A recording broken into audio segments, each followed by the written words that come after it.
Hello friends, welcome to your channel. দেখো, deputation যেটা হয়েছিল কালকে 23শে ডিসেম্বর, ঠিক আছে, সেখান থেকে টেকনিক্যাল ব্যাকগ্রাউন্ড থেকে কী কী জানা গেছে আর নন টেকনিক্যাল ব্যাকগ্রাউন্ড থেকে কী কী জানা গেছে সেই জিনিসগুলো আমরা একটু পরপর দেখে নেবো খুব শর্টলি, ঠিক আছে। প্রথমে চলে আসি পিএসসি অ্যাসিস্ট্যান্ট ইঞ্জিনিয়ার ভ্যাকেন্সি নিয়ে। পিএসসি অ্যাসিস্ট্যান্ট ইঞ্জিনিয়ার জানো শর্ট নোটিশ, যেটা শর্ট নোটিশ কিন্তু পাবলিশ করে দিয়েছে, শর্ট নোটিশ পাবলিশ করে দিয়েছে। তো এটার ভ্যাকেন্সি যেরকম আছে, যে কিছু কিছু ডিপার্টমেন্টের রিপোর্ট হয়েছে, কিছু ডিপার্টমেন্টের যে ভ্যাকেন্সি সেটা রিপোর্ট হওয়া বাকি আছে। তো যেরকম বলেছে যে ডিসেম্বরের এন্ডে একটা টেন্টেটিভ ভ্যাকেন্সি, যেটা টেন্টেটিভ ভ্যাকেন্সি সেটা একটা ডেপুটেশন দিলে বলে দিবে, এটা কথা বলেছে। যাই হোক, ভ্যাকেন্সি মোটামুটি এখনও পর্যন্ত যা ভ্যাকেন্সি বলেছে মোটামুটি 150+ ভ্যাকেন্সি মোটামুটি আছে। তারপর আরও ভ্যাকেন্সি কিন্তু অ্যাড হবে, তো মোটামুটি ধরে রাখো 200-250 ভ্যাকেন্সিও হতে পারে। তো নেক্সট হচ্ছে ফর্ম ফিল আপ যেটা হবে সব ওবিসি যে কেস আছে, ওবিসি কেস যেটা সেটা মেটার পর এখন এবার প্রত্যেকটা তোমরা দেখেছো যে তোমার অ্যাডভার্টাইজমেন্ট নাম্বার 12-13 এরকমভাবে দেওয়া আছে। তো একসঙ্গে যেটা হবে সাইমনটেনিয়াসলি কিন্তু যে ফর্ম ফিল আপটা সেটা হতে পারে, একসঙ্গে 2-3টে ফর্ম ফিল আপও করতে পারে, সেটা পিএসসি জানিয়েছে কেসটা মিটলেই। ক্যালেন্ডার যেটা সেটা জানুয়ারি দিকে টেন্টেটিভলি একটা ক্যালেন্ডার দিয়ে দেবে, সেটা নট যে এটা নয় যে ওবিসি কেসের উপর নির্ভর করবে, ওবিসি কেস মিটুক আর না মিটুক একটা টেন্টেটিভ ক্যালেন্ডার কিন্তু দিয়ে দেবে, সেটা বলেছে, ঠিক আছে। এখন আছে অ্যাসিস্ট্যান্ট ইঞ্জিনিয়ার সিভিল, যেটা ভ্যাকেন্সি রিপোর্ট হয়েছে। অ্যাসিস্ট্যান্ট ইঞ্জিনিয়ার মেকানিক্যাল অ্যান্ড ইলেকট্রিক্যালের জন্য বলেছে যে এখনও পর্যন্ত ভ্যাকেন্সি কোনো ডিপার্টমেন্ট থেকে কিন্তু রিপোর্ট হয়নি।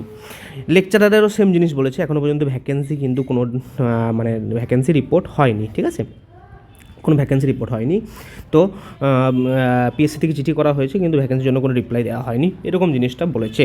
এখন চলে আসি নন জয়নিং যে সিটের কথা। নন জয়নিং যেগুলো পিএসসি 22 চলছে, পিএসসি 22 সেটা কী বলেছে যে ডিপার্টমেন্ট যেসব ডিপার্টমেন্টে জয়নিং করাচ্ছে, ফুল জয়নিং পর ডিপার্টমেন্ট যদি পিএসসিকে জানায়, পিএসসিকে যদি ইনফর্ম করে, সেই ডিপার্টমেন্টের নন জয়নিং ভ্যাকেন্সি অবশ্যই তারা বার করবে। কিন্তু ডিপার্টমেন্ট যেগুলো ডিপার্টমেন্ট এন থেকে সেগুলো কি কতজন জয়েন করলো কতজন জয়েন করলো না সেগুলো একটু আপডেট কিন্তু পিএসসিকে দিতে হবে ডিপার্টমেন্টের তরফ থেকে, ঠিক আছে, যেহেতু একটু রিকোয়ারমেন্টের ডিপার্টমেন্টের। নেক্সট চলে আসি পিএসসি জেই। তোমরা জানো PSC JE civil, mechanical and electrical একসঙ্গে ভ্যাকেন্সি আছে। তো যেটা হচ্ছে যে সিভিল থেকে ভ্যাকেন্সি কিন্তু রিপোর্ট হয়ে যাচ্ছে বারবার, ইলেকট্রিক্যাল এবং মেকানিক্যাল থেকে ভ্যাকেন্সি কিন্তু এখনও রিপোর্ট হচ্ছে না সেই সব ডিপার্টমেন্টে। কোনো ধরনের কোনো একটা সাপোজ ডিপার্টমেন্ট পিডব্লিউডি, সেখান থেকে সিভিলের ভ্যাকেন্সি রিপোর্ট হয়ে গেছে কিন্তু মেকানিক্যাল ইলেকট্রিক্যাল এখনও পর্যন্ত আসেনি, এরকম কেস হয়ে আছে। সেই জন্য বলেছে যে এই যে শর্ট নোটিশটা সেটা পাবলিশ করতে পারবে না ডিসেম্বরে, এটা ডাইরেক্ট যেটা হবে ডাইরেক্ট ফুল নোটিফিকেশান পাবলিশ করে দেবে 2025-এর মধ্যে, যদি এই জিনিসটা কেসটা সলভ হয়, যে বাকি ডিপার্টমেন্টগুলো যদি তোমার রিপোর্ট করছে। আর একটা জিনিস পিএসসি যেটা সেক্রেটারি সাহেব বলেছেন যে যেরকম অ্যাসিস্ট্যান্ট ইঞ্জিনিয়ার সিভিল আছে, assistant engineer civil, assistant engineer mechanical, assistant engineer electrical আলাদাভাবে হয়, জুনিয়র ইঞ্জিনিয়ারটাকেও তারা চেষ্টা করছে যে সিভিল, মেকানিক্যাল, ইলেকট্রিক্যাল তিনটেকে আলাদা করা, কারণ সিভিলের ভ্যাকেন্সি বারবারই রিপোর্ট হয়, ইলেকট্রিক্যাল আর মেকানিক্যাল ব্যাকগ্রাউন্ড থেকে ভ্যাকেন্সি রিপোর্ট করতে লেট হয়, সেই জন্যই যে ভ্যাকেন্সি যেটা হচ্ছে তোমার রিক্রুটমেন্টে সেটা লেট হয়। সেজন্য বলেছে সিভিল, মেকানিক্যাল, ইলেকট্রিক আলাদা করে দিলে সিভিলটা রেগুলারাইজ হয়ে যাবে ভ্যাকেন্সি।